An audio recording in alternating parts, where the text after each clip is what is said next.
be Prime Minister, about the economic effect. Your scaremongering does not stop at the economy, does it? What comes first, World War III or the global Brexit recession?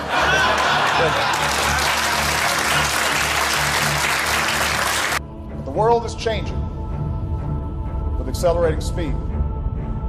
To lead in shaping a new world order for the 21st century. We don't want a nuclear war! We don't want a counter war! We don't want a nuclear war! We don't want a counter war! This week, U.S. Defense Secretary Ashton Carter accused Russia of nuclear saber-rattling. He promised to counter what he described as Russian aggression by increasing military buildup through NATO's presence near Russia. NATO, a key aspect of U.S. security policy. Now, the Baltic Sea region is quickly becoming a friction point between Russia, NATO, and the U.S., with NATO military exercises underway and a lot of close encounters. I was joined earlier by James Carden, Washington correspondent for The Nation magazine. He started by telling me for what NATO is preparing. It was recently announced that NATO is going to be sending in 4,000 troops to Lithuania and Poland as part of the European Reassurance Initiative. That's a $3.4 billion initiative designed ostensibly to reassure our NATO allies in light of what has been happening in eastern Ukraine.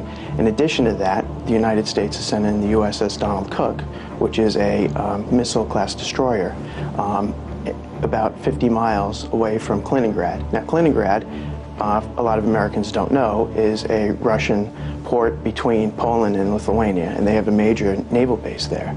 And so the effect of these maneuvers by the United States and NATO has been to increase tension in the region. So what exactly is the aggression that they're worried about? I mean, this is a lot of militarized presence that they're gearing up for. Yeah, what they claim to be very worried about is a repeat of what has happened in eastern Ukraine. The entire Europe must calm down in the knowledge that the Pentagon would do anything in order to protect Europe from Russia. On Monday, the Pentagon deployed a pair of F-22 fighter jets to southeast Romania in an effort to deter hypothetical Russian aircraft. The US Air Force aircraft arrived at the airbase on the Black Sea, less than 400 kilometers away from the Russian military stronghold of Sevastopol on the Crimean Peninsula. The US Air Force has deployed F-15 Eagle air superiority fighter aircraft to Iceland and the Netherlands. Several NATO countries as well as non-members, such as Finland and Sweden, are sending planes to Estonia for the first massive Air Force exercise to feature civilian airport aimed at training for interception of aircraft losing contact inside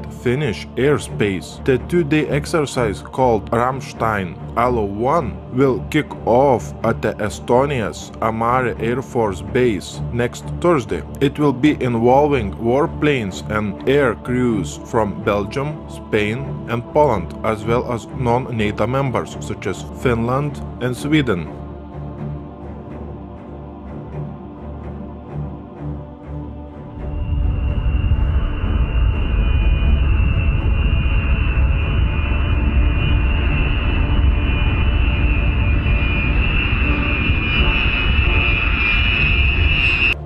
This is an emergency broadcast. This is a direct message to the Department of Defense, all four branches of the military, active duty, service members, veterans, their families, state governments, local governments, and the media. We are going to display 100% irrevocable proof that there is a global move, not just here, but all over the world, to militarize police and to put standing armies on the streets to suppress the population and to carry out political operations. It seems strange that at the same time when we have huge military drills, military hardware movement and FEMA training in the US, in Europe we have 600 members of various European military forces recently conducted an exercise in the German North Rhine province ready to be deployed in the event of civil unrest or war. Why in the world Italy's streets would be patrolled by Chinese police? That shows a very strong message that Vatican will be partially protected by China during a major crisis. Finland Defense Minister Jussi Niinistö said Russia doesn't pose a threat to his country, but then why would Finnish government send a reminder to 900,000 soldiers to prepare for war with Russia? Because it's a mind game tactic used by the mainstream media. On top of that, additional 40 guided multiple launch rocket systems and warhead rockets worth $150 million sold to Finland, just in case NATO stockpiles military hardware in Norway. So we have what are called pre-position gear, both in caves and on ships, and it allows forces from the United States to come out and fall in on gear that is already forward deployed versus bringing all that gear with us. M1A1 tanks, amphibious assault vehicles, artillery, and logistics equipment support NATO allies. So any gear that is already forward deployed both reduces cost and speeds up our ability to support operations in crisis. So we're able to fall in on gear that is basically ready to go and respond to whatever that crisis may be. It always takes time to deploy forces to a certain area. When you have material, equipment, pre-position, you can fly in the personnel and you will be faster ready to conduct operations. So that's always an advantage to have that pre-position in stocks in Norway. The equipment will support Exercise Cold Response 16 starting later this month. We fit easily together when we are operating. The last 10-15 years we have been operating together in Afghanistan and other places. And when you move to Norway, you will always operate in 3 dimensions because we have a long coastline, we have land territory and the air. President Obama is back at the White House this morning after a week in the Middle East and Europe. Air Force One touched down Monday evening at Joint Base Andrews outside Washington. We spoke with the president yesterday in Germany in a wide-ranging interview. He had just announced 250 more American troops will go to Syria. They will help in the fight against ISIS, also known as ISIL. Us dismantling ISIL is a priority, and although we are not going to be sending ground troops in to fight, we are going to try to find out what works and then double down. And one of the things that's worked so far is us putting special forces in for training and advising of local forces, but also intelligence gathering. Let me pivot to China. Your Secretary of Defense has been in the region. How aggressive do you see the action in the South China Sea? And do you worry that they will cross some line in which you'll have to respond more aggressively? I've been consistent since I've been president in believing that a productive, candid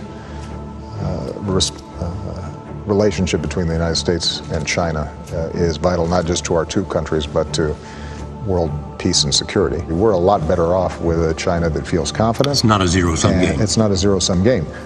What is true, though, is that they have a tendency to view some of the immediate regional issues or disputes as a zero-sum game. So with respect to the South China Sea, rather than operate under international norms and rules, their attitude is we're the biggest kids around here and we're going to push aside the Philippines or the Vietnamese. But it doesn't mean that we're trying to act against China. We just want them to be partners with us, and where they break out of international rules and norms, we're going to hold them to account. And what about North Korea, finally? North Korea is a massive challenge. Our first priority is to protect the American people and our allies. Republic of Korea, Japan, that are vulnerable to the provocative actions that North Korea is engaging in. They are erratic enough. Their leader is personally irresponsible enough that we don't want them getting close. But it's not something that lends itself to an easy solution. We could obviously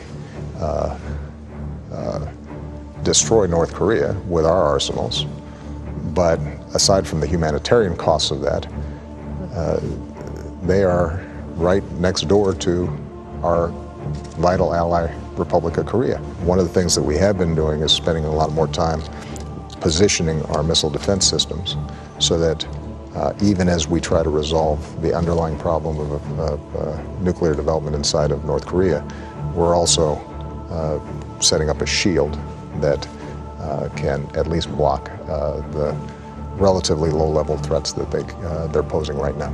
President Obama has launched the U.S. most massive military buildup close to Russian and Chinese borders. This piece of information clearly shows a very strong message of the beginning of a major conflict between major superpowers such as NATO, Russia, and China. As you're watching this video, we have missile defense shields being set up and being installed in Israel, in North Korea, Eastern Europe, and Russia. When United States is testing its new intercontinental ballistic missiles, we have Canada asking to join US missile shield to enhance national security. Canada has suggested it may join the US missile defense shield. Then we have the installation of the US missile shield in Eastern Europe along Russian border. Russia has opposed US and NATO plans to deploy anti-missile systems close to borders with Russia. Washington says that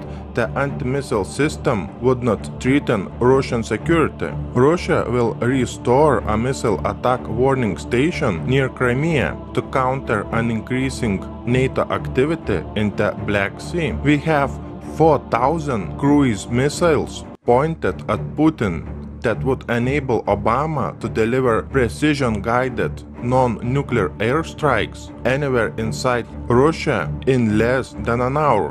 When Putin calling Obama's new missile shield in Eastern Europe along Russian border a direct threat, we have Poland setting up a new missile shield. And then we have Romania setting up a new missile shield. We have US anti-missile base in Poland put by Obama, and in Kaliningrad we have Putin threatening to put nuclear missiles there.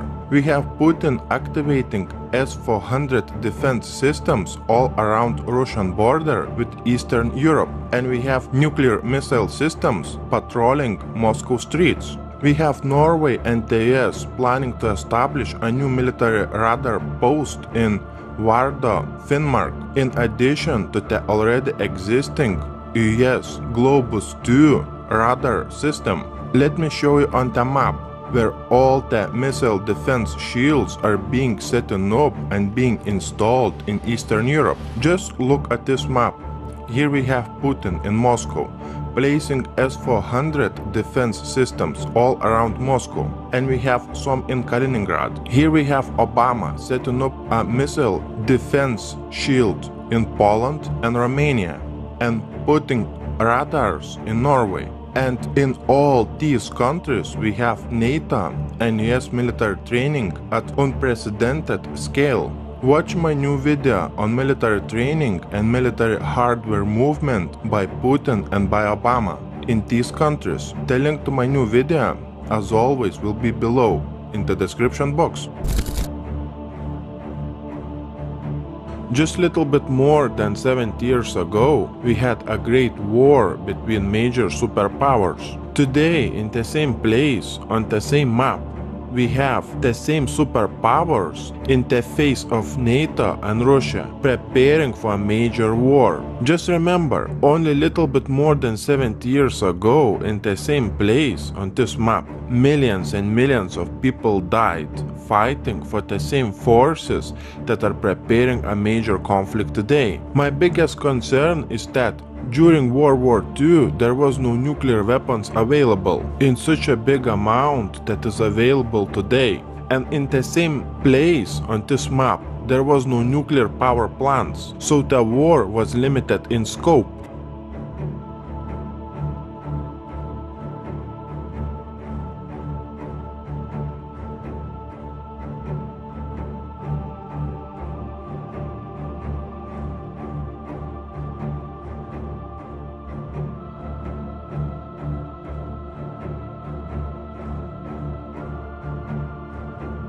While the Allied forces lost hundreds of thousands of citizens during the course of the conflict, at least 27 million Soviets were killed during what's known in Russia as the Great Patriotic War.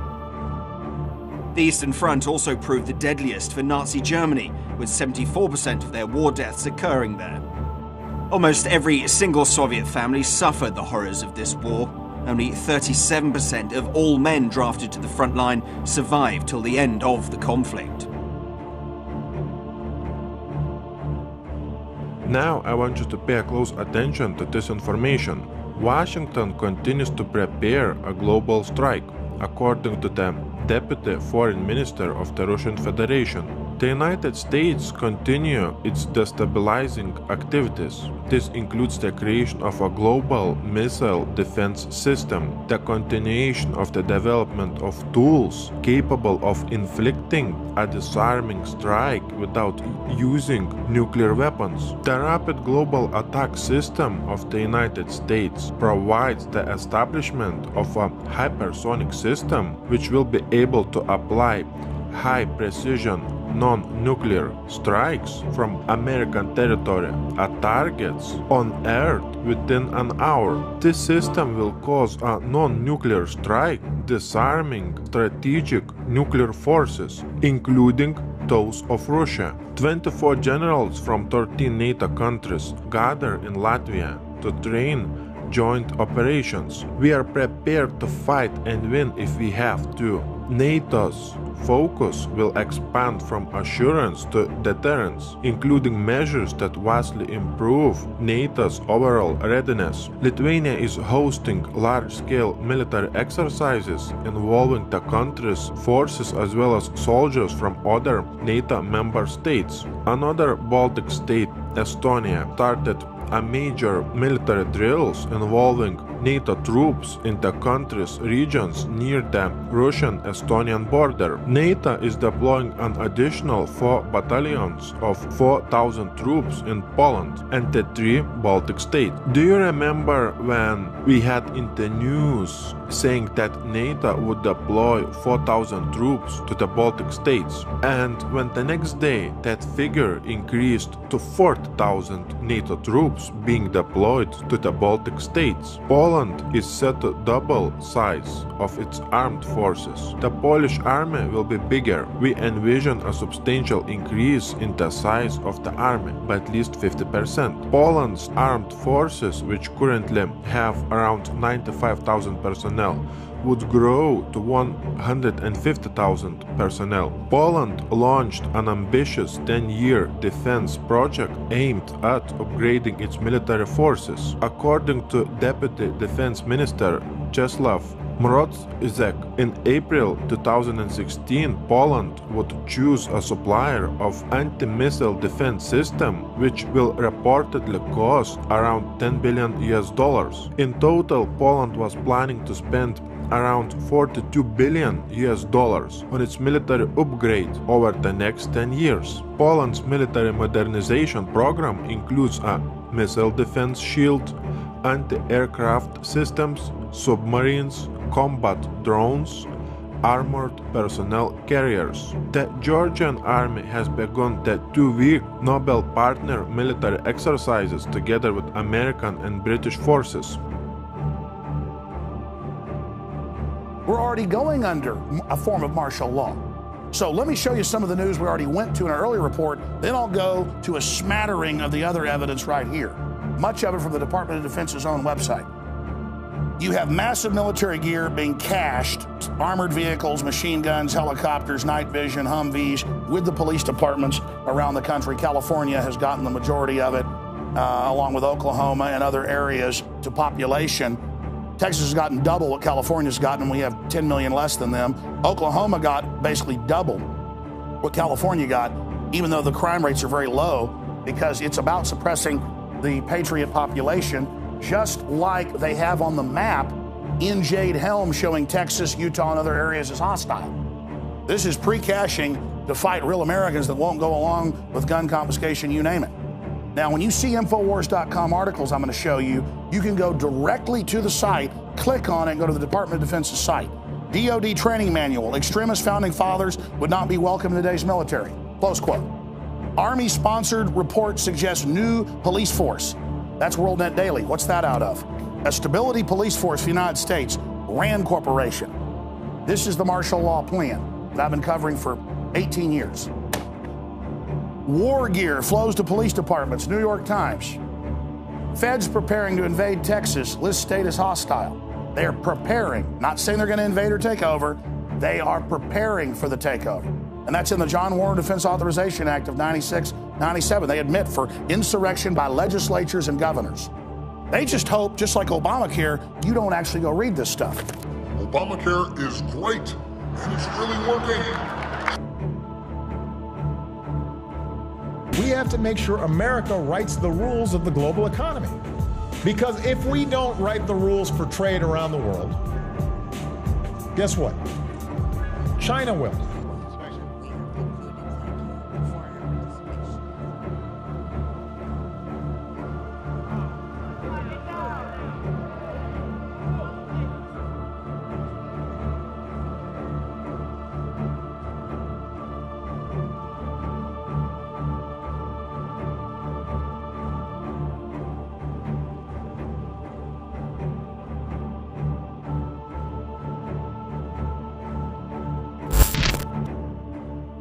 Why in the world we would have such strange things happening on the land of freedom?